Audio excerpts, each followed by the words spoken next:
بسم اللہ الرحمن الرحیم نحمده ونصلي على رسوله الكريم اما بعد فاعوذ بالله من الشيطان الرجيم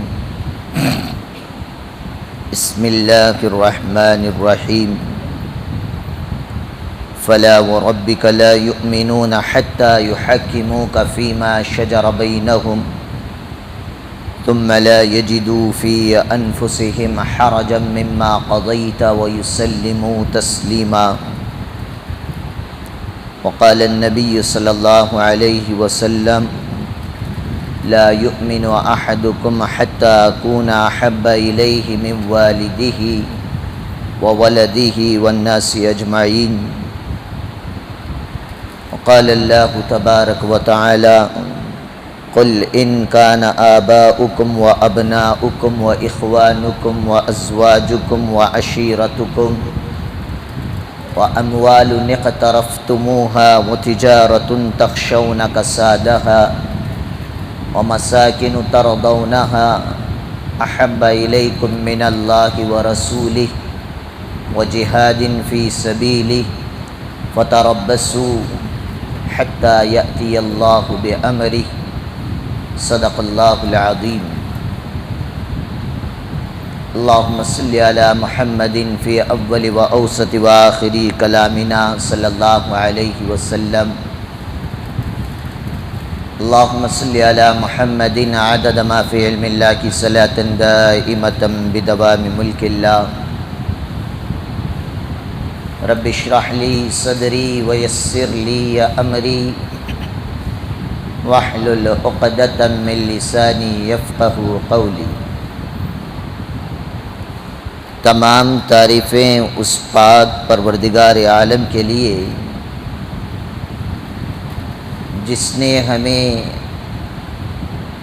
حضور اکرم صلی اللہ علیہ وسلم کی امت میں پیدا فرمایا. درود و سلام و آقائے مدنی سرکار دو عالم حضرت محمد الرسول اللہ صلی اللہ علیہ وسلم کی ذات پر، جن کے ذریعے سے اللہ تبارک و تعالیٰ نے ہمیں اللہ اور اس کے محبوب رسول سے محبت کا حکم فرمایا. حضرات گرام قدر و امت مسلمہ کے نوجوانوں، آج ربیع الاول کی 6 تاریخ ہے اور یہ ماہ مبارک بڑا بابرکت اور باسعادت ماہ کہلاتا ہے، اس لیے کہ اسی مہینے میں اللہ تبارک و تعالیٰ نے میرے اور آپ کے محبوب نبی حضرت محمد الرسول اللہ صلی اللہ علیہ وسلم کو پیدا بھی فرمایا اور اسی مہینے میں آپ صلی اللہ علیہ وسلم اس دار فانی سے رخصت بھی ہوئے. آپ صلی اللہ علیہ وسلم کی تاریخ پیدائش کے متعلق تو اختلاف ہے، جس کو آپ نے بارہا سنا ہوگا، اس لیے میں دوبارہ دہراؤں گا نہیں. لیکن حضور اکرم صلی اللہ علیہ وسلم کی تاریخ وفات، تاریخ وصال کے بارے میں متفقہ فیصلہ ہے کہ 12 ربیع الاول کو آپ صلی اللہ علیہ وسلم اس دنیا سے رخصت ہوئے. تو آپ صلی اللہ علیہ وسلم کو اللہ نے اسی مہینے میں مبعوث بھی فرمایا، اسی مہینے میں واپس بھی بلایا. اس لیے فرمایا کہ یہ مہینہ باسعادت بھی ہے اور بابرکت بھی ہے. کیوں؟ اس لیے کہ اس کا معنی اور مفہوم مہینے کے نام ہی میں چھپا ہوا. اس مہینے کا نام ہے ربیع الاول. ربیع کے معنی کہتے ہیں موسم بہار کو، اول کے معنی پہلی یا پہلا، تو ربیع الاول کا معنی ہوا پہلی بہار، یعنی نبی کریم صلی اللہ علیہ وسلم کی جو آمد ہوئی یہ ساری انسانیت کے لیے بہار کے مانند ہے۔ میرے نبی صلی اللہ علیہ وسلم کی آمد سے پہلے یہ ساری دھرتی پر کفر سر چڑھ کر بول رہا تھا، شرک کا بازار گرم تھا، ایک انسان دوسرے انسان پر ظلم و ستم اور تشدد کیا کرتا تھا، زنا عام ہو چکا تھا، چوری اور بدکاری کو کوئی برا نہیں سمجھتا تھا، شراب نوشی عام تھی، لڑکیوں اور بچیوں کے پیدا ہوتے ہی عرب کی سرزمین پر زندہ دفن کر دیا جاتا تھا۔ عورت کو کوئی مقام و مرتبہ نہیں تھا، بلکہ وراثت کی چیزوں کی طرح عورتوں کو بھی اولادوں میں تقسیم کر دیا جاتا تھا۔ بیوہ ہونا معیوب سمجھا جاتا تھا۔ کل ملا کر اگر ایک بات کہیں تو یہ ہے کہ انسانیت مر چکی تھی۔ آدمی تو دنیا میں رہتے تھے لیکن دھرتی پر کوئی انسان نظر نہیں آتا تھا۔ انسان اس آدمی کو کہتے ہیں جس میں انسانیت ہو، جس میں انسانیت نہیں ہے وہ آدم کے اولاد سے آدمی تو ہو سکتا ہے لیکن انسان نہیں ہو سکتا۔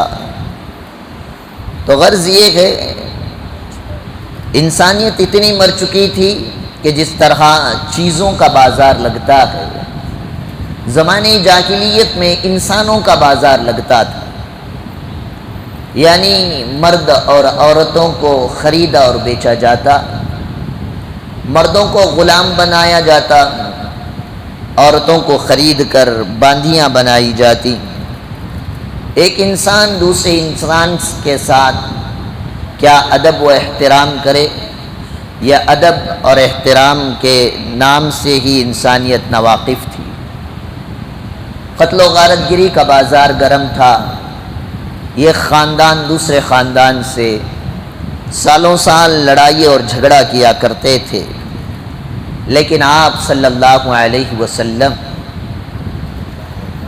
رحمت للعالمین بن کر اس دنیا میں جب تشریف لائے، کفر پر یڑی چوٹی کا زور لگا کر اس کے تمام قلعوں کو بند کیا، انسانیت کو شرک سے نکال کر توحید خالص کی دعوت دی گئی، ظلم و ستم کو ختم کر کے انصاف کی حکومتیں شروع کی گئی، چوری اور شراب نوشی پر پابندیاں کی گئی، جو لڑکیاں اور عورتوں کا بازار اور عصمت و عزت کی دھجیاں اڑائی جاتی تھی، میرے نبی صلی اللہ علیہ وسلم نے اس صنف نازک کو عزت و احترام کا مقام دیتے ہوئے فرمایا، یا عورتیں اگر تمہاری ماں ہیں، الجنت تحت اقدام امہاتکم، تمہاری جنت تمہارے ماؤں کے قدموں کے تلے اللہ تعالیٰ نے رکھی ہے۔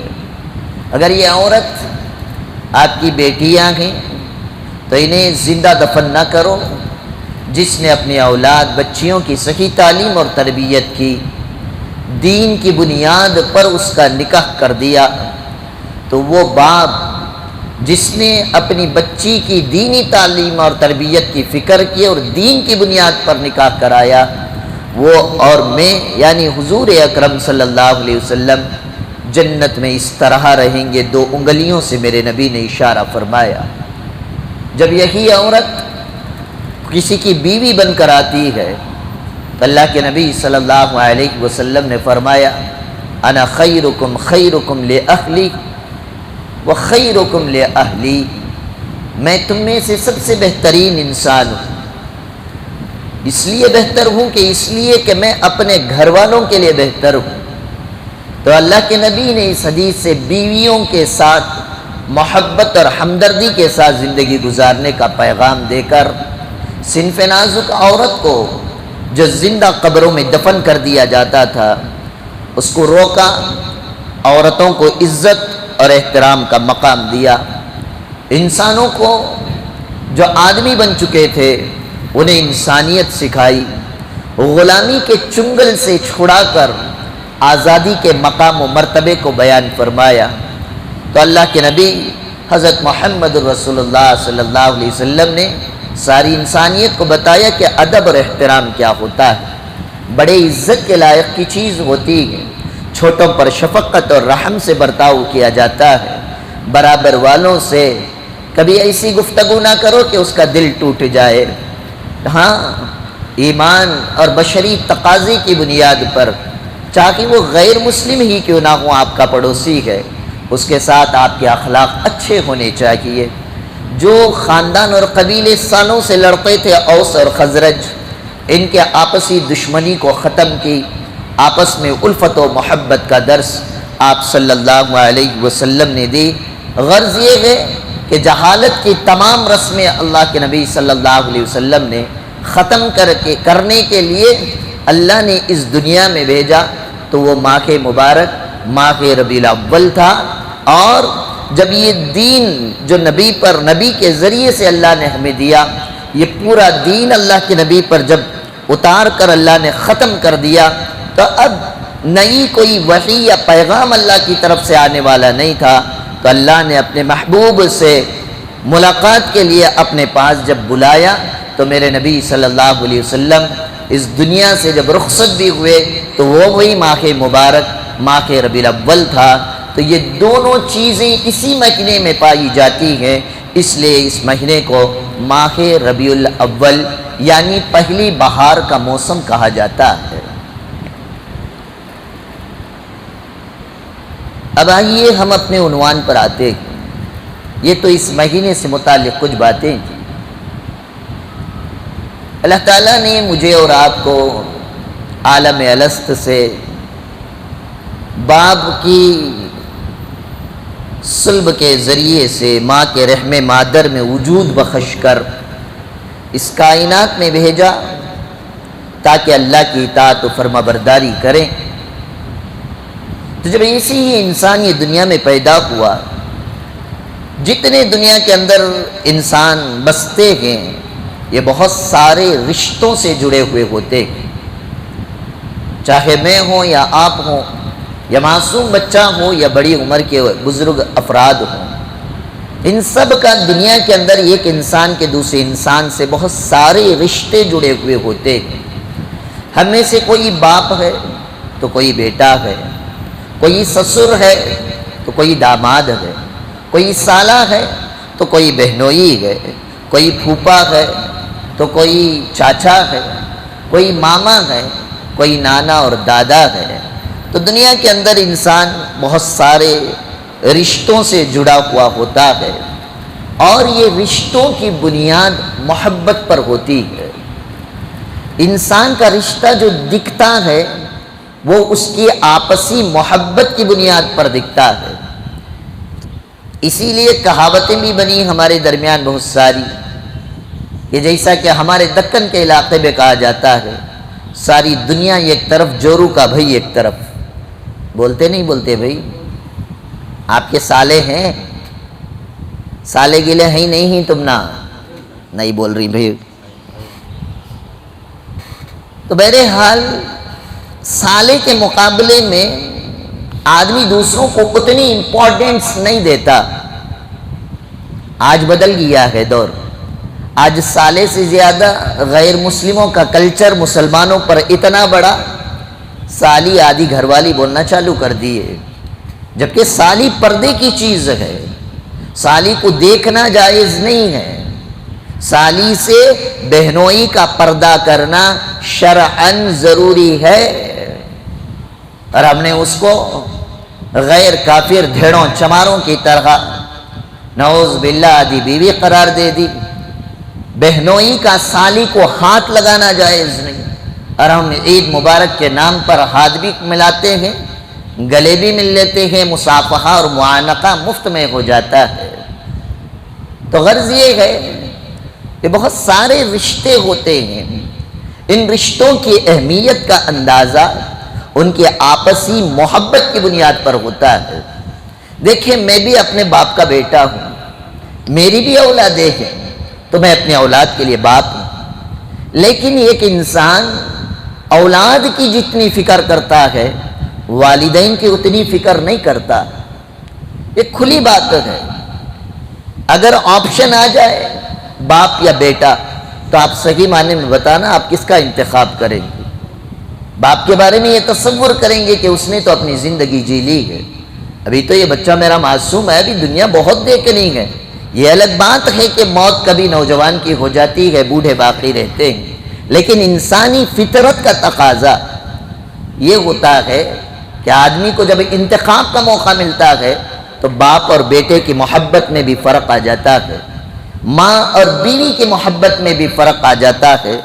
تو جتنے دنیا کے اندر رشتے موجود ہیں، ان تمام رشتوں کی بنیاد محبت پر ہوتی ہے، اور یہ محبت ہونا بھی چاہیے، اس لیے کہ محبت انسانی فطرت کا تقاضا ہے۔ اور اتنا کی نہیں، محبت انسان کی دنیاوی ایک ضرورت بھی ہے۔ بغیر محبت کے انسان نہ دنیا میں جی سکتا ہے، نہ اس کی زندگی کے اندر اطمینان اور سکون حاصل ہوتا ہے۔ تو جس طرح دنیا میں فطرت کا تقاضا انسان کا محبت ہے، ایسے ہی ایمان کا تقاضا اللہ اور اس کے رسول سے محبت ہے۔ تقریباً لاک ڈاؤن سے پہلے میں نے محبت پر عنوان جب چھیڑا تھا تو میں نے اس وقت 3 محبت کی قسمیں بیان کی تھی، ابھی تفصیل نہیں کروں گا، نام سنتے ہوئے جانا۔ محبت کی پہلی قسم محبت حقیقی، حقیقی محبت۔ دوسری محبت محبت طبعی، تیسری محبت محبت مجازی۔ مختصر سا انٹروڈکشن دیتا ہوں۔ محبت حقیقی سچی محبت، اس کے علاوہ جتنی محبتیں ہیں سب ختم ہونے والی ہیں، نیست و نابود ہونے والی ہیں۔ تقاضے کے ساتھ، وقت کے ساتھ، رشتوں کے ساتھ وہ محبتیں ختم ہو جاتی ہیں، اور وہ حقیقی محبت ایک ایمان والے کو اللہ اور اس کے رسول سے ہوتی ہے۔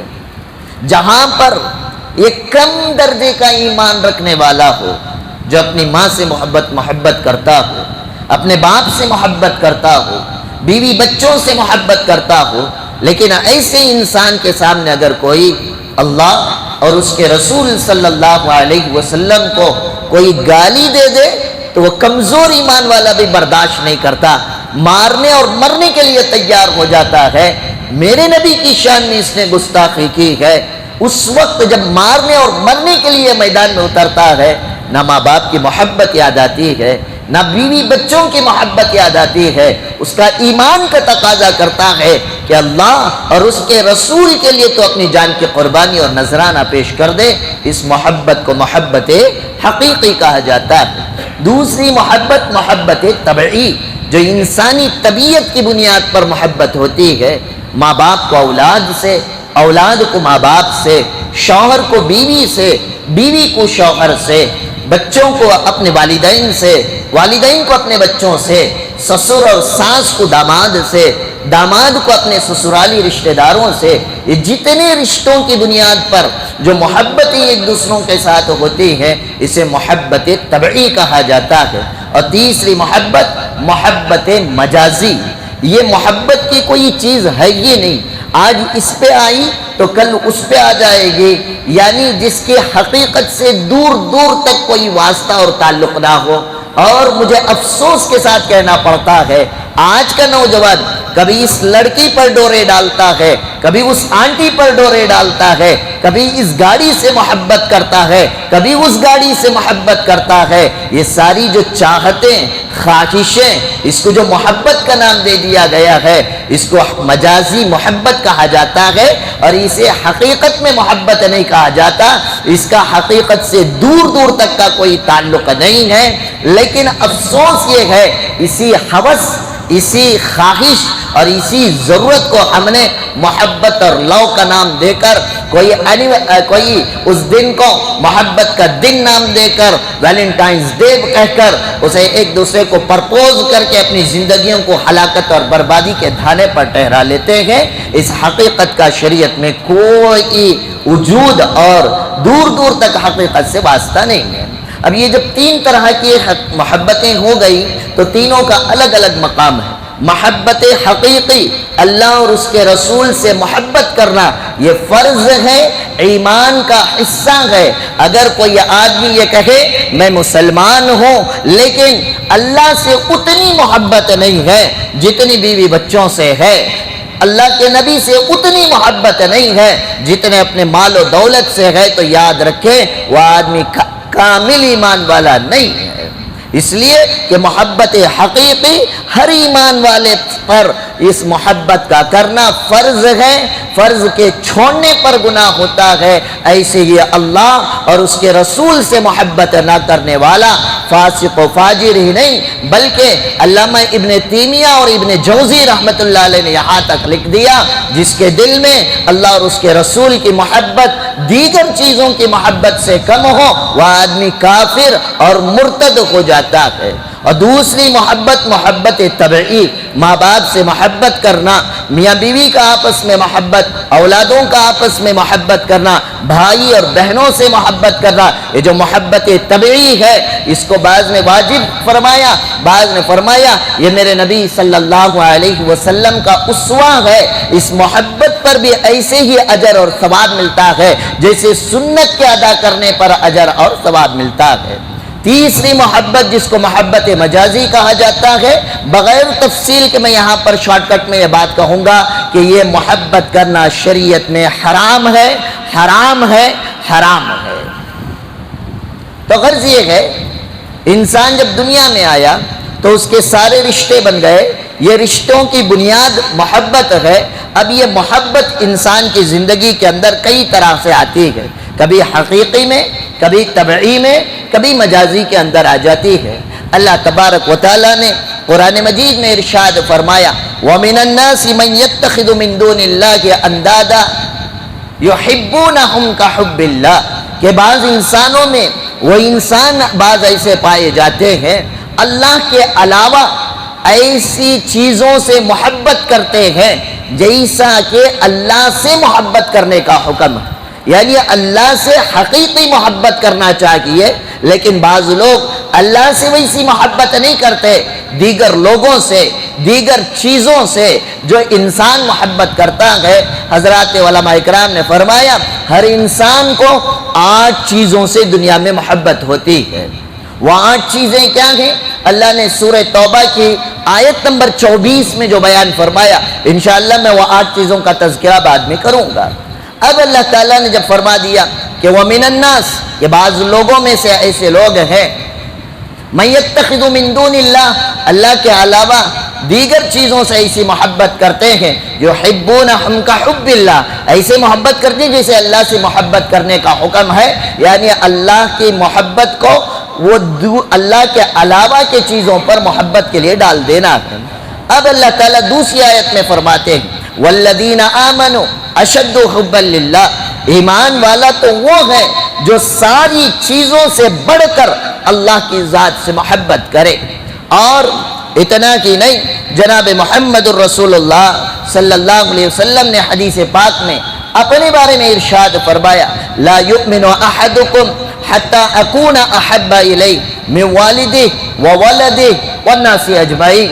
میرے نبی نے ارشاد فرمایا اے انسانوں، اے ایمان والو، تم میں سے اس وقت تک کوئی انسان مکمل ایمان والا نہیں ہو سکتا جب تک کہ تم میں سے ہر کوئی اپنے والدین سے، اپنی اولاد سے اور دنیا کے تمام انسانوں سے بڑھ کر حضور اکرم صلی اللہ علیہ وسلم سے محبت نہ کر لے. معلوم یہ ہوا اللہ کی محبت نمبر 1 والذین آمنوا اشد حبا للہ. سب سے زیادہ اگر محبت کے لائق کوئی ذات ہے تو وہ پاک پروردگار کی ذات ہے. اللہ کے بعد اگر کوئی شخصیت اللہ نے جس کو پیدا فرمایا وہ محبت کے لائق ہے، النبی اولا بالمؤمنین من انفسہم، اللہ نے فرمایا کہ تم میں سب سے زیادہ، تمہاری جانوں سے بھی زیادہ اگر کوئی محبت کے لائق اگر کوئی ہے تو وہ جناب محمد الرسول اللہ صلی اللہ علیہ وسلم کی شخصیت ہے۔ تو معلوم یہ ہوا کہ ہمیں اللہ سے محبت کرنا ہے، محبت خداوندی کے بعد دنیا کی تمام چیزوں سے بڑھ کر، حتیٰ کہ اپنی جان سے بھی بڑھ کر اگر کوئی شخصیت محبت کے لائق ہے تو وہ جناب محمد الرسول اللہ صلی اللہ علیہ وسلم کی ذات ہے۔ اب آئیے جو آیتیں میں نے خطبے میں پڑھی اس کا ترجمہ سن لیں ایک بار۔ اللہ تعالیٰ نے فرمایا فلا وربک، اے محمد صلی اللہ علیہ وسلم آپ کے رب کی قسم۔ اللہ خود کہہ سکتے تھے نا کہ میں اپنی ذات کی قسم کہتا ہوں، نہیں فرمایا، فرمایا تمہارے رب کی قسم۔ تو اللہ اس آیت سے بتانا چاہتے ہیں یہ جس کے بارے میں میں یہ حکم دے رہا ہوں یہ کوئی معمولی شخصیت نہیں ہے، یہ وہ ہے جس کا میں خود ہوں۔ اے محمد صلی اللہ علیہ وسلم تمہارے رب کی قسم۔ آگے فرمایا لا یؤمنون حتی یحکموک فیما شجر بینہم، کہ اس وقت تک کوئی انسان، یہ لوگ جو مسلمان، اس وقت تک کوئی انسان مسلمان نہیں ہو سکتا حتیٰ کہ اپنی دنیا کے ہر کام کے اندر آپ کو حاکم یا فیصل نہ بنا لے، یعنی آپ نے جس کے بارے میں جو حکم کر دیا، حرام تو وہ حرام ہے، حلال تو وہ حلال ہے، جائز تو وہ جائز ہے، ناجائز تو وہ ناجائز ہے، منسوخ تو وہ منسوخ ہے، ناسخ تو وہ ناسخ ہے۔ جو حکم آپ نے کہہ دیا وہ آدمی جب تک اس حکم کو ایکسپٹ نہ کر لے اس وقت تک وہ آدمی کامل ایمان والا نہیں ہو سکتا۔ یہ آیت کریمہ کب اتری؟ اس کے لیے امام بخاری رحمۃ اللہ علیہ نے دو حدیثیں بیان فرمائی۔ ایک حضرت عبداللہ بن زبیر رضی اللہ تعالیٰ عنہ کے بارے میں ہے کہ فیصلے کے لیے حضرت عبداللہ بن زبیر رضی اللہ تعالیٰ عنہ اور ایک انصاری صحابی آتے ہیں، آ کر کہتے ہیں اللہ کے نبی صلی اللہ علیہ وسلم باغ کا پانی عبداللہ بن زبیر کے باغ کے سامنے سے گزرتا ہے اور میرے باغ کے بعد یہ انصاری کا باغ ہے، پانی میرے باغ کے آگے سے گزرتا ہے تو میں پہلے اپنے باغ کو پانی لیتا ہوں اور لینے کے بعد جب میرے باغ کو پانی کافی ہو جاتا ہے تو میں آگے کے باغ کے لیے چھوڑ دیتا ہوں، یعنی انصاری کے باغ کے لیے۔ اور یہ انصاری کہہ رہے نہیں تمہارے سے پہلے مجھے پانی چاہیے، مجھے پانی دو اس کے بعد تم اپنے لیے پانی بھرو۔ تو یہ دونوں کا مقدمہ لے کر حضرت عبداللہ بن زبیر اور انصاری اللہ کے نبی صلی اللہ علیہ وسلم کے پاس تشریف لائے۔ اللہ کے نبی صلی اللہ علیہ وسلم نے فرمایا پہلے عبداللہ بن زبیر کا باغ آتا ہے تو پہلے وہ پانی بھرے گا، اس کے بعد انصاری کے لیے پانی چھوڑ دینا۔ اگر عبداللہ بن زبیر تم اگر چاہو تو تمہاری فراخ دلی، تمہارا ایثار یہ ہے اگر تم چاہو تو اسے پہلے پانی چھوڑ کر بعد میں تم اپنے لیے پانی لے سکتے ہو۔ شریعت میں اس طرح سے کوئی ترتیب لازمی نہیں ہے۔ تو اس پر انصاری صحابی کے دل میں یہ بات آ گئی کہ حضرت عبداللہ بن زبیر رضی اللہ تعالیٰ عنہ حضور اکرم صلی اللہ علیہ وسلم کے کزن برادر ہیں، اس لیے شاید ان کے حق میں فیصلہ آ گیا۔ یہ سوچنا تھا کہ اللہ تعالیٰ نے یہ آیت کریمہ اتار دی، اگر میرے نبی کے کسی فیصلے کو تم ایکسپٹ نہیں کرو گے تو تم ایمان والے باقی نہیں رہو گے۔ اب ہم اپنی زندگی کے اندر ٹٹول کر دیکھ لیں ہمارے کس کس کام کے اندر ہم اللہ اور اس کے نبی کے حکم اور ارشادات کو سامنے رکھ کر زندگی گزار رکھے۔ طلاق کا مسئلہ آ جائے، خلا کا مسئلہ آ جائے، شادی بیاہ کا مسئلہ آ جائے، رسوم و رواج کا مسئلہ آ جائے اور دیگر خرافات میں ہم اٹھا کر دیکھ لیں کہ اللہ تعالیٰ نے سنگے کے بارے میں کیا حکم فرمایا ہے، سود کے بارے میں کیا حکم فرمایا ہے، ربا کے بارے میں کیا حکم فرمایا، چیٹ کے بارے میں کیا حکم فرمایا، فائنانس کے بارے میں کیا حکم دیا ہے، لون کے بارے میں کیا حکم دیا ہے، سٹے کے بارے میں کیا حکم دیا ہے، موبائل چوری اور کٹ پاکیٹنگ کے بارے میں کیا حکم دیا ہے، شراب کے بارے میں کیا حکم دیا ہے، گانجے کے بارے میں کیا حکم دیا ہے، افیم کے بارے میں کیا حکم دیا ہے، ڈرگس کے بارے میں کیا حکم دیا ہے، سولیوشن کے بارے میں کیا حکم دیا ہے۔ اور میرے اور آپ کے اس محلے کے نوجوان بچے کیا شراب کے عادی نہیں بن رہے ہیں، انجیکشن کے حوالے نہیں ہو رہے ہیں، نشے کے لت میں چور نہیں ہو رہے ہیں، چہروں پر داڑیاں رکھ کر شراب کی بوتلوں کو نہیں ٹھونس رہے ہیں؟ تو کیا بتاؤ یہ انہوں نے میرے اللہ کے حکم کی فرمانبرداری کی یا میرے اللہ کے حکم کو انہوں نے رونگ ڈالا؟ یہ آیت کے ضمن میں اگر ہم دیکھتے ہیں تو اگر یہ لوگ اللہ کے حکم اور نبی کے حکم کے منکر انکار کرنے والے بنتے ہیں، یا آیت کہتی ہے کہ وہ آدمی ایمان والا نہیں ہے۔ تو غرض یہ ہے اللہ تبارک و تعالیٰ نے اس آیت کریمہ سے یہ بتایا تمہارے نبی کا جو بھی فیصلہ ہوگا وہ حتمی فیصلہ ہوگا، اس لیے کہ آپ کا ہائی کورٹ میں کوئی فیصلہ ہوا، آپ اس فیصلے سے راضی نہیں تو آپ سپریم کورٹ رجوع کر سکتے ہیں، لیکن اللہ کے نبی صلی اللہ علیہ وسلم کا فیصلہ یہ سپریم کورٹ سے بھی اوپر کا فیصلہ ہے۔ میرے نبی کا حکم آ گیا، اب اتنا حکم آنے کے باوجود ہم اپنے میاں بیوی کے طلاق کے وراثت کے مسائل کو رکھ کر اگر کوئی ہائی کورٹ کو جاتا ہے، کوئی سپریم کورٹ کو جاتا ہے، تو معلوم یہ ہوا اللہ اور اس کے رسول کے دیے ہوئے فیصلے کو میں اور آپ تسلیم نہیں کر رہے ہیں، تو میرا اور آپ کا اندراج، میں اور آپ کیا ایمان والوں میں باقی رہیں گے یا میرا اور آپ کا شمار غیر مسلموں میں ہو جائے گا؟ ہم خود فیصلہ کر لیں۔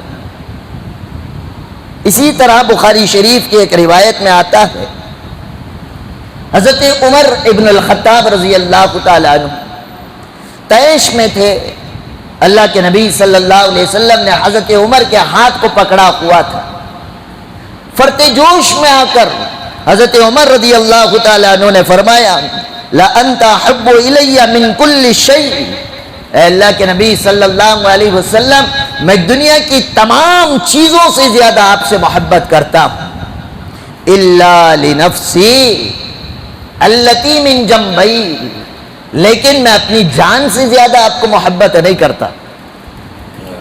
دنیا میں جتنی چیزیں ہیں ان تمام چیزوں میں اگر مجھے کسی چیز سے محبت ہے تو پہلے اپنی جان سے، اس کے بعد آپ کی ذات سے۔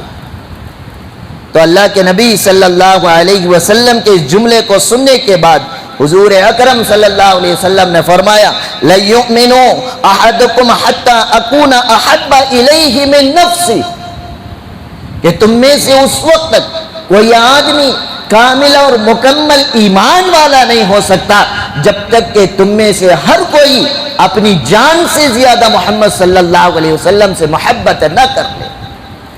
آگے حضرت عمر رضی اللہ تعالیٰ عنہ نے فرمایا والذی انزل علیک الکتاب، اس رب کی قسم جس نے آپ پر قرآن مجید کو نازل کیا ہے، لَأَنْتَ أَحَبَّ إِلَيَّ مِن نَفْسِي الَّتِي مِن جَنْبَيْ، اللہ کے نبی صلی اللہ علیہ وسلم اب میں اللہ کو گواہ اور اللہ کی قسم کھا کر کہتا ہوں کہ میں آج سے، ابھی سے اپنی جان سے زیادہ میں آپ سے محبت کرتا ہوں۔ فقال النبی صلی اللہ علیہ وسلم الآن یا عمر، اے عمر اب تمہارا ایمان کامل اور مکمل ہوا اور تم نے ایمان کے کمال درجے تک کا مقام حاصل فرما لیا۔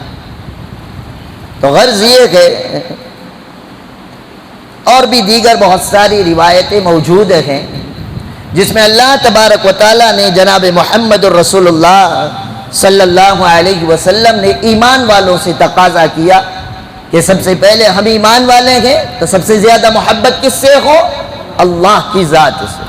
اللہ کے بعد اگر کوئی محبت کے لائق کوئی عظیم شخصیت اللہ تعالیٰ نے جس کو پیدا فرمایا اگر کوئی ہے تو وہ جناب محمد الرسول اللہ صلی اللہ علیہ وسلم کی ذات ہے۔ اب انسان چونکہ دنیا میں آیا اور دنیا میں بہت سارے رشتے بن جاتے ہیں، تو ان رشتوں کی بنیاد محبت پر ہوتی ہے، اس لیے انسان کو کئی ساری چیزوں سے محبت ہوتی ہے۔ ہر انسان کو کتنی چیزوں سے محبت ہوتی ہے؟ 8 چیزوں سے، یاد رہیں گی؟ کتنی چیزوں سے؟ 8 چیزوں سے اللہ نے قرآن میں بیان فرمایا۔ اب اللہ یہ 8 چیزیں بیان فرمانے کے بعد فرماتے احب الیکم من اللہ ورسولہ، ایمان والے کو چاہیے ان 8 چیزوں سے زیادہ محبت کرے اللہ اور اس کے رسول سے، وجہاد فی سبیلہ، اور اللہ کے راستے میں جہاد کرنے سے۔ اگر ان 8 چیزوں سے زیادہ اللہ اور اس کے رسول اور جہاد سے محبت نہیں ہوگی، فتربصوا، تو آپ انتظار کریں، حتی یاتی اللہ بامرہ، یہاں تک کہ اللہ کا عذاب تم پر آ جائے۔ اب وہ 8 چیزیں کیا ہیں؟ اللہ تعالیٰ نے قرآن میں فرمایا قل ان کان آباؤکم، اے نبی صلی اللہ علیہ وسلم آپ اپنی امتیوں سے فرما دیجئے، اعلان کر دیجئے اور کہہ دیجئے اگر تمہیں اپنے باپ سے محبت ہے نہیں ہے بھئی ہمیں اپنے باپ سے محبت؟ جتنے بیانات ہم سنتے ہیں کہ ماں کا مقام تو سب گنگناتے ہیں، لیکن باپ کا مقام کوئی نہیں گناتا۔ اور اس سے پہلے میں نے آپ کے سامنے ماں باپ کے متعلق بیان فرمایا، محبت، عظمت، خدمت، یہ 3 چیزوں میں مقام و مرتبہ بتایا ہے، اس کو دماغ میں رکھ کر بات سمجھیں۔ باپ، میرے نبی صلی اللہ علیہ وسلم نے فرمایا کہ ماں کے قدموں کے نیچے جنت ہے، تو باپ جنت کا دروازہ،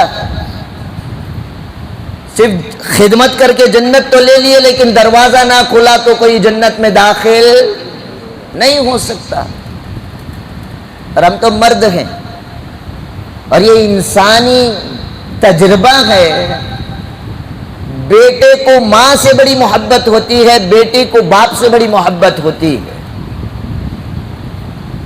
بیٹے کی باپ سے زیادہ جمتی نہیں، جوان ہونے تک خوب جمتی ہے، جیسے ہی جوان ہوا، جوانی کا سبزہ چہرے پر آیا، یہ سوچتا ہے میں بھی مردمانہ ہوگا۔ بیٹا تو جتنا بھی اکڑ لے تو بیٹا بیٹا کی ہے، باپ باپ ہی ہے۔ ہم تو کہہ دیتے ہیں تم نہ کیا با معلوم ہے 1947 تمہارا زمانہ گیا، نہیں اعظم اب کیا کہتے بھی ینگستانہ کا ینگ چل رہا ہے، سو کہتا ینگ تو بھی ہو جا، تجھے پیدا کرنے والا کون؟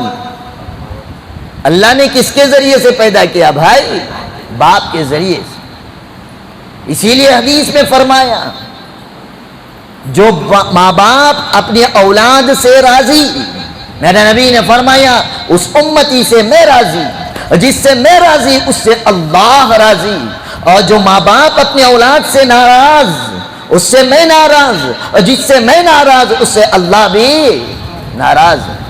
ہم ماں کی تو بڑی خدمت کرتے ہیں، اللہ آپ کو جزائے خیر دے، لیکن باپ کا مقام بھی ماں سے کچھ کم نہیں ہے۔ آج آپ بیٹے ہیں، انشاءاللہ کل آپ کیا بنیں گے؟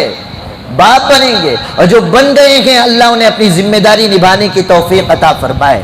اور ہر پل جب اپنے بچے کے بارے میں یا بچی کے بارے میں آپ فکر کر رہے ہوں، آپ کے دماغ میں یہ بات بھی ہونی چاہیے میں بھی جب اتنا تھا میرے باپ نے بھی اسی طرح میرے بارے میں سوچا ہوگا۔ تب پتا چلے گا کہ باپ بننا کتنی بڑی ذمہ داری، اور باپ بن کر ذمہ داری کو نبھانا کتنا مشکل ٹائم ہوتا ہے۔ آج کے دور کے اندر پیسہ مال و دولت کی کثرت ہو گئی، ورنہ ہمارے بچپنے میں ہمارے ماں باپ کے پاس اتنے مال و دولت کی فراوانی موجود نہیں تھی۔ آج بھیکاری بھیک مانگنے والا جمعے کے بعد بریانی کھا لیتا ہے، اور ہم اپنے بچپنے کو دیکھ لیں، عید یا شادی کے موقع پر صرف ہمیں بریانی میسر ہوتی تھی، نئے کپڑے بغیر عید کے سوچ بھی نہیں سکتے تھے، بلکہ اس سے پہلے کا زمانہ دیکھے، رمضان کے عید کے کپڑوں سے بقرہ عید گزار لی جاتی تھی۔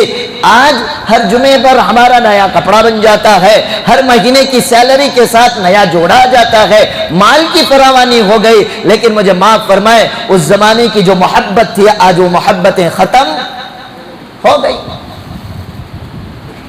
تو یہ باپ کے بارے میں اللہ تبارک و تعالیٰ نے قرآن مجید میں بھی حکم فرمایا، باپ عظمت کی چیز ہے، محبت کی چیز ہے، خدمت کے لائق والی چیز ہے، بلکہ میرے نبی نے حدیث پاک میں فرمایا جو بچہ اپنے ماں باپ کو محبت سے دیکھے گا، سن چکے نا حدیث، جو بچہ ماں کو دیکھے گا یا ماں باپ کو دیکھے گا، ماں باپ کا تذکرہ ہے، صرف ماں کا تذکرہ نہیں، ماں باپ کو اگر محبت کی نظر سے اگر بیٹا دیکھے یہ میرے ماں ہے، یہ میرا باپ ہے، انہوں نے میرے لیے کتنی محنتیں کی، انہوں نے تعلیم دی، پرورش کی، مجھے کھلا پلا کر اتنا بڑا بنایا، یہ اخلاق دیے، قرآن کا پڑھنا سکھایا، اسکول کو بھیجا، کالج میں پڑھایا، میری بہترین گھرانے کے اندر انہوں نے رشتہ دیکھا، اپنی ذمہ داریاں نبھائی، یہ سارے خیالات کے ساتھ بچہ محبت سے بھی اگر ماں باپ کو دیکھتا ہے،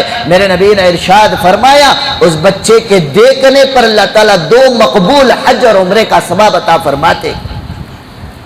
دنیا میں اللہ نے 3 ہی چیزیں اسے بنائی جسے دیکھنا بھی ثواب ہے، ایک اللہ کا گھر کعبۃ اللہ، ایک اللہ کا کلام قرآن مجید، تیسری چیز جسے دیکھنے پر ثواب ملتا ہے وہ بوڑھے ماں باپ، والدین۔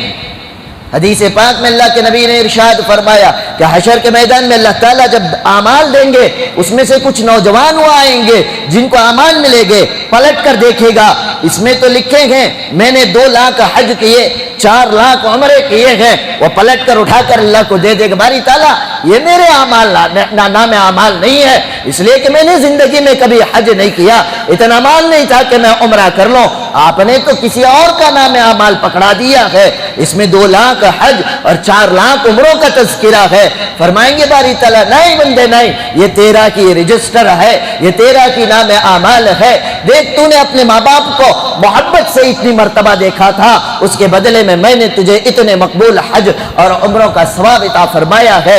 میرے نبی نے ارشاد فرمایا اس وقت وہ نوجوان افسوس کرے گا کہ کاش میں ہر وقت اپنے ماں باپ کو محبت کی نظر سے دیکھتا تو کتنا اجر اور ثواب کا آج میں مستحق بن جاتا۔ اس لیے یہ بوڑھے ماں باپ جن کو آپ درد سر سمجھتے ہو، یہ بوڑھے ماں باپ جو آپ کی فکروں کی وجہ سے جن کی نیندیں ختم ہو گئی ہیں، یہ بوڑھے ماں باپ آپ کے ہر بات کے اندر اپنا مشورہ دیتے ہیں تاکہ میرا بچہ دھوکہ نہ کھا لے، تاکہ میرا بچہ کسی کے دھوکے میں نہ آ جائے، تاکہ میرے بچے کو کوئی نقصان نہ ہو۔ بھلے آپ نے دنیا بہت دیکھی ہوگی لیکن ماں باپ کی وہ محبت جو ان کے دل میں آپ کے لیے ہے، آپ کے دل میں ان کے لیے وہ محبت پیدا نہیں ہو سکتی ہے اور نہ ہونے کی کوئی امید نظر آتی ہے۔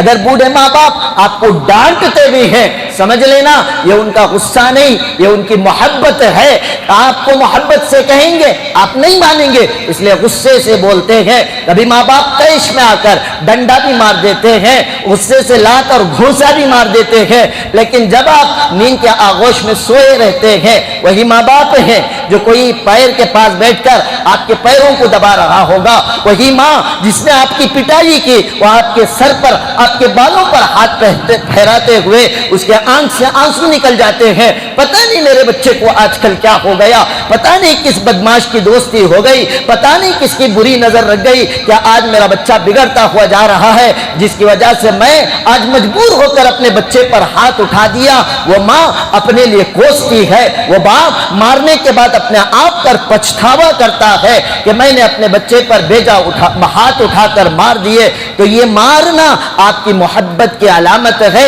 آپ خدا را ماں باپ کو اپنے لیے بوجھ نہ سمجھیں، یہ محبت کی چیز ہے۔ ان سے شفقت کے ساتھ ان کی خدمت اور عظمت کو پہچانتے ہوئے آپ ان کے ساتھ حسن سلوک کریں، اس لیے کہ اللہ تبارک و تعالیٰ نے لوگوں سے ملنے کے بارے میں حکم دیا، وَاخْفِضْ لَهُمَا، اللہ تعالیٰ نے لوگوں سے ملنے کے بارے میں جب حکم دیا تو کہا قولاً کریما، کیا آپ ان سے اچھی بات کریں، قولاً حسنا، آپ ان سے اچھی گفتگو کریں۔ لیکن باری آئی ماں باپ کے بارے میں، اللہ نے فرمایا وَاخْفِضْ لَهُمَا جَنَاحَ الذُّلِّ مِنَ الرَّحْمَةِ وَقُلْ رَبِّ ارْحَمْهُمَا كَمَا رَبَّيَانِي صَغِيرًا، اللہ نے فرمایا جب تم اپنے ماں باپ سے بات کرو تو محبت کے ساتھ، شفقت کے ساتھ، نرم دلی کے ساتھ، اپنے بازوؤں کو پھیلاتے ہوئے محبت کے ساتھ گفتگو کرنا، اس لیے کہ یہ آپ کے ماں باپ ہیں۔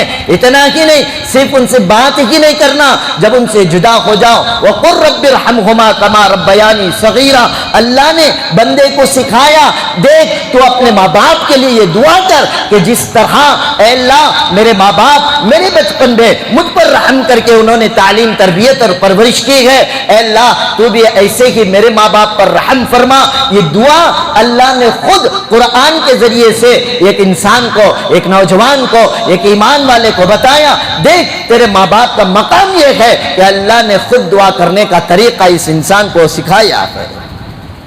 تو بغرض یہ ہے، یہ ماں باپ بڑی عزت اور وقار کی چیز ہے۔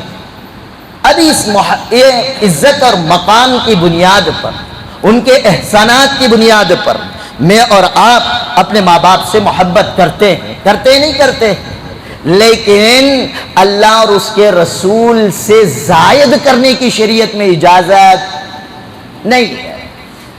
کیوں؟ اس لیے کہ ہم میں سے بہت سارے لوگ آ کر مسئلہ بھی پوچھتے ہیں، حضرت امی بول رہی ہے عمر میں داڑھی رکھنا نہیں کہتے نا، اب بھی جان جوان باقی کو داڑھی رکھتا کر کو امی بولے داڑھی چھوڑے سو سے بڈھا دکھ رہا ہے کہ ہاں بھائی یہ عمر میں جھبا، تیری عمر ہی کا جھبا پہن لیا سو۔ یہ سب باتیں آتی نہیں آتی؟ بھائی میں بھی آپ ہی کی طرح بڑا ہوا ہوں، ماں باپ نہیں تو بھی خاندان میں دو چار جنے بولتی کہ ہاں بھائی یہ عمر میں بڈھا کا سکا داڑھی چھوڑ لیا۔ داڑھی چھوڑنا اللہ اور اس کے رسول کا بولو جی حکم۔ یہاں پر ماں باپ کی بات نہیں چلے گی۔ شریعت کا حکم، اگر ماں باپ شریعت کے حکم کے خلاف اگر حکم دے تو ایسی صورت کے اندر ہم ماں باپ کے بات کو سائیڈ کر دیں گے۔ کیوں؟ ماں باپ سے بڑھ کر محبت کرنے کا حکم اللہ نے اپنے حبیب حضرت محمد الرسول اللہ صلی اللہ علیہ وسلم سے محبت کرنے کا حکم دیا، تو اللہ نے نبی کے ذریعے اعلان فرمایا قل، اے نبی آپ کہہ دیجئے کیا آپ کی امت ان کان آباؤکم، اپنے باپ سے، ماں باپ اللہ اور اس کے رسول سے بڑھ کر محبت کر رہی ہے تو یاد رکھے اللہ کا عذاب آنے کا اندیشہ ہے۔ ایک سائیڈ اللہ تعالیٰ نے بتایا ماں کا مقام کیا، باپ کا مقام کیا، ان کے لیے کس طرح سے دعا کریں، اور ساتھ ہی ساتھ یہ بھی حکم فرما دیا یہ سارے مقام و مرتبے اپنی جگہ مسلم ہیں، لیکن ان کا مقام اللہ اور اس کے رسول کے بعد ماں باپ کا مقام ہے۔ ماں باپ کا مقام اللہ اور اس کے رسول سے اوپر نہیں ہے۔ اس لیے کہ بعض بڈھیاں عورتاں فتوا دیتی، دیکھ با نبی بولی کعبہ توڑ ماں باپ کا دل، بولے جی نہیں توڑنا، سننا با، سننا وہیں پہ ہے جہاں اللہ اور اس کے رسول کے حکم کے خلاف اگر کوئی بات نہیں ہے، اگر وہ کافر اور مشرک ماں باپ ہی ہوں تب بھی آپ کو اپنے ماں باپ کی خدمت بھی کرنی ہے، اپنے ماں باپ کی عزت بھی کرنی ہے، اپنے ماں باپ سے عظمت کے ساتھ پیش آنا ہے، ان کی خدمت بھی کرنی ہے۔ ہاں ایمان والے ماں باپ اللہ اور اس کے رسول کے حکم کے خلاف اگر حکم دے دے تو یہاں پر ماں باپ کی بات کو تسلیم نہیں کیا جائے گا۔ صحابہ نے اپنے ماں باپ سے زیادہ نبی سے محبت کر کے دکھایا، منافقوں کا ایک سردار تھا جس کا چٹا اللہ تعالیٰ نے قرآن مجید کے 28ویں پارے سورہ منافقون کے ذریعے سے پوسٹ مارٹم کر دیا تھا. ابی ابن سلول پکا منافقوں کا سردار. منافق معلوم نہیں معلوم؟ سامنے یعنی زبان سے اپنے آپ کو مسلمان کہتے لیکن دل سے اسلام کو قبول نہیں کرتے تھے. اور یہ منافق ایسا ویسا بھی نہیں، نبی کے پیچھے 5 وقت نماز بھی پڑھتا تھا، چہرے پر داڑھی بھی تھی. مرنے سے پہلے وصیت کر دیا تھا اپنے بیٹے عبداللہ کو بلا کر. ابی ابن سلول نے کہا تھا میں نے فلاں موقع پر نبی پر احسان کیا، اس نبی سے جا کر کہنا وہ احسان کے بدلے میں یا تو اپنی رحمت والی چادر مجھے دے دیں یا میری جنازے کی نماز پڑھا دیں. کیوں؟ اگر وہ رحمت والی چادر مجھے مل گئی تو مجھے کفن اگر نبی کی چادر سے ہو گیا تو مجھے عذاب قبر نہیں ہوگا. کس کا عقیدہ یہ؟ نبی کے دور کے منافق کا عقیدہ. اور میرا اور آپ کا عقیدہ بھی ہونا چاہیے نا. نبی کی سنت اگر چہرے پر سجا لو تو بتاؤ کیا اللہ ہمیں قبر میں عذاب دے گا؟ نبی کے دور کے منافق کا عقیدہ. تو میرے نبی سے جب عبداللہ ابن ابی ابن سلول نے آ کر کہا میرے ابا نے فلاں موقع پر آپ پر احسان کیا، اس کے بدلے میں کفن کے لیے یا تو چادر دے دی یا جنازے کی نماز پڑھا دیں. اللہ کے نبی نے اپنے چادر بھی دی اور فرمایا جنازہ تیار کرو، میں جنازے کی نماز بھی پڑھاؤں گا.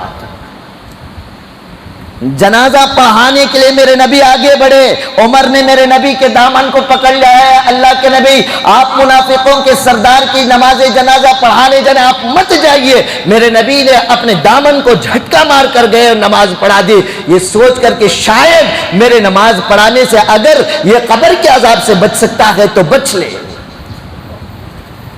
دشمن کے بارے میں بھی میرے نبی کبھی برا نہیں سوچتے تھے. آج بدقسمت ہے وہ نوجوان جو اپنے باپ کے اچھائی کو نہیں چاہتا اور اپنے سارے محلے سے تو اچھے بات کرتے ہیں لیکن ماں باپ سے بات کرتے ہوئے باپ کو یہ جتاتا ہے کہ باپ میں تجھ سے بات کر کے تجھ پر احسان کر رہا ہوں. تو ماں باپ کے بارے میں صحابہ نے عمل کر کے بتایا کہ وہ عبداللہ ابن ابی ابن سلول جو ابی ابن سلول کے بیٹے حضرت عبداللہ جو ایمان لا کر صحابی رسول بن گئے تھے، موت کے وقت تو اللہ کے نبی کے پاس باپ کا حکم اور جو حکم ارشاد فرمایا ابی ابن سلول لے کر گئے تھے، چادر بھی لے لینا، جنازہ بھی پڑھا دینا. لیکن اسی باپ نے ابی ابن سلول نے اللہ کے نبی صلی اللہ علیہ وسلم کو ایک موقع پر گالی دی تھی. فرمایا تھا لَيُخْرِجَنَّ الْأَعَزُّ مِنْهَا الْأَدَلَّ، جب میں عزت والا مدینے میں آؤں گا نعوذ باللہ بے عزت کر کے نبی مدینے سے باہر چلا جائے گا، میں نکالوں گا نبی کو مدینے سے. اس جملے سے اپنے آپ کو عزت والا اور نعوذ باللہ نبی کو فرمایا ذلت والا. تو عبداللہ کو بڑا غصہ آیا. کہنے والا ابی ابن سلول اگرچہ کہ میرا باپ ہے لیکن اس باپ نے میرے نبی کے بارے میں گستاخی کی ہے، میں اپنے باپ کو ہرگز مدینے میں داخل ہونے نہیں دوں گا. جب یہ کہا نا لَيُخْرِجَنَّ الْأَعَدُّ، جب نکل پڑیں گے عزت والا، یعنی میں ابی ابن سلول اپنے آپ کو کہہ رہا ہے تو میں نکال پھینکوں گا نبی کو جن کی کوئی عزت نہیں نعوذ باللہ. تو عبداللہ ابن ابی ابن سلول طیش میں آ گئے، نبی سے کچھ نہیں کہا، تلوار لی، مدینے کے سرحد پر جا کر کھڑے ہو گئے. ابی ابن سلول باپ آ رہا تھا مدینے کے بارڈر پر، عبداللہ نے روک دیا، کہا کہ رک جائیں، آپ مدینے کے اندر اس وقت تک داخل نہیں ہو سکتے جب تک محمد عربی صلی اللہ علیہ وسلم آپ کو مدینے میں داخل ہونے کی اجازت نہ دے دے. ابی ابن سلول نے فرمایا اوہ تو میرا بیٹا ہے، حسدگی ہے تیری، جانتا بھی ہے میں تیرا باپ ہوں، فرمایا باپ ہوں گے بعد میں، میرے نبی کا مقام میرے باپ سے زیادہ ہے۔ اگر میرا باپ میرے نبی کے حق میں گالیاں دیتا ہے تو میں اسے برداشت نہیں کر سکتا۔ اگر میرا نبی اگر مجھے اجازت دے دیتا مجھے گالی دینے والے ابی ابن سلول کی گردن کو اڑا دو، تو یاد رکھنا ابی ابن سلول، تیری گردن اڑانے والا میں عبداللہ تیرا بیٹا ہوتا۔ اللہ کے نبی صلی اللہ علیہ وسلم تک پیغام بھیجا عبداللہ ابن ابی ابن سلول نے کہ اللہ کے نبی، میرے باپ نے آپ کی شان میں گستاخی کی، آپ کو گالی دیا تھا، میں مدینے کی سرحد پر اسے روک دیا ہوں، جب تک آپ اجازت نہ دے دیں اسے مدینے کے اندر قدم رکھنے کے لیے میں چھوڑ نہیں سکتا، اگر زبردستی داخل ہوگا اس کی گردن کو اڑا دوں گا۔ اللہ کے نبی صلی اللہ علیہ وسلم خود تشریف لائے، عبداللہ کو سمجھایا، بجھایا، کہا کہ اس نے گستاخی کی ہے۔ اللہ کے نبی نے فرمایا جا میں اب تیرے باپ کی گستاخی کو معاف کرتا ہوں۔ کتنا بڑا دل تھا میرے نبی کا، غیر دشمن کو معاف کیا کرتے تھے۔ میں اور آپ اپنے سگے بھائیوں کو معاف نہیں کرتے، میں اور آپ اپنی سگی بہنوں کو معاف نہیں کرتے، میں اور آپ پیدا کرنے والے ماں باپ کی غلطیوں کو نظر انداز نہیں کرتے۔ جب اللہ کے نبی صلی اللہ علیہ وسلم نے چھوڑ دیا تو ابی ابن سلول آ گیا۔ آنے کے بعد جب وہ اپنے گھر چلا گیا، عبداللہ ابن ابی ابن سلول صحابی رسول نے فرمایا اللہ کے نبی آئندہ کسی بھی زندگی کے اندر اگر میرے باپ کی گستاخیوں کی وجہ سے اگر اسے قتل کرنے کا اگر آپ ارادہ کر لیں، آرڈر پاس کر دیں، تو وہ قتل کرنے کے لیے آپ مجھے حکم کرنا، میں اپنے باپ کے سر کو کاٹتے ہوئے آپ کی اطاعت کرتے ہوئے اپنے آپ کو فخر محسوس کروں گا۔ مشہور واقعہ آپ نے سنا ہوگا، فضائل اعمال میں حضرت شیخ الحدیث رحمۃ اللہ علیہ نے بھی لکھا ہے، حضور اکرم صلی اللہ علیہ وسلم کے ازواج مطہرات میں سے ایک امت کی ماں حضرت ام حبیبہ رضی اللہ تعالی عنہا تھی۔ وہ ابو سفیان کی بیٹی تھے۔ ابو سفیان فتح مکہ کے بعد ایمان میں داخل ہوئے تھے، اس سے پہلے وہ ایمان میں داخل نہیں ہوئے تھے۔ اپنی بیٹی سے ملنے مدینہ ام حبیبہ کے گھر تشریف لائے۔ اللہ کے نبی صلی اللہ علیہ وسلم کا بستر بچھا ہوا تھا حضرت ام حبیبہ کے گھر میں۔ ابو سفیان خوشی سے بیٹی سے ملنے کے لیے اندر داخل ہوا تو کہا ابو جان ٹھہر جائیے۔ بچھا ہوا جو بستر تھا ام حبیبہ نے لپیٹ کر اٹھا کر رکھ دیا اور کہا کہ نیچے بیٹھو۔ ابو سفیان نے کہا بڑی بدتمیز ہو گئی ہے تو، بچھے ہوئے بستر کو اٹھا کر نیچے بٹھا رہی ہے، جبکہ تقاضا تو یہ تھا مہمان آیا ہے، بستر ڈال کر تو مجھے بٹھاتی۔ ام حبیبہ کا جواب ملاحظہ فرمائے، حضرت ام حبیبہ رضی اللہ تعالی عنہا نے فرمایا ابو جان آپ میرے باپ ہیں ابو سفیان، آپ کا مقام میرے سر آنکھوں پر، لیکن جو بستر تھا یہ جناب محمد الرسول اللہ صلی اللہ علیہ وسلم کا بستر، آپ غیر مسلم، آپ ناپاک ہیں اور میرا نبی پاکوں سے بھی زیادہ پاک ہے۔ میں کسی ناپاک انسان کو پاک کے بستر پر بٹھا کر نبی پاک کے بستر کو ناپاک نہیں کرنا چاہتی، اس لیے میں نے بستر اٹھا دیا۔ مرضی ہو تو نیچے بیٹھے، میں بیٹی بن کر آپ کی خدمت کروں گی، مرضی نہیں ہے آپ میرے گھر سے واپس جا سکتے ہیں۔